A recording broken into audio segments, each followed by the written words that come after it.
వేటగాని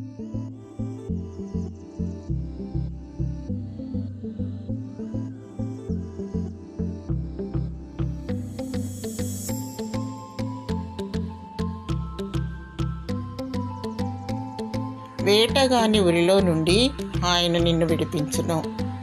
కీర్తనలు 91 అధ్యాయము 3వ వచనం. మానవుని పతనము చేయనవి 3: స్త్రీ, సిరి, అహం.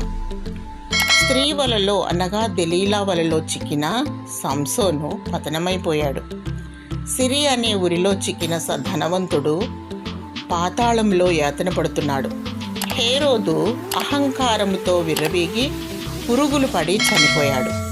దురాశ పాపమును కనును, పాపము పరిపక్వమగును.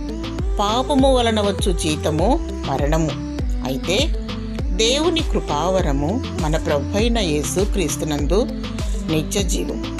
ప్రేమ మోజులో పడి నీవు సమస్యలను తెచ్చుకుంటున్నావు. దైవ చిత్తమును గురించి ప్రార్థించు, వేచి ఉండుము. ఆశతో, దురాశతో, లోభంతో, డబ్బు వ్యామోహంతో పడి ఉరికి గురవుతున్నావు. అహంభావముతో గర్వించి వినాశనాన్ని కొని తెచ్చుకుంటున్నావు. అపవాది కుయుక్తిని, సాతాను ఉచ్చులో పడకుండా దేవునికి మొరపెట్టుము.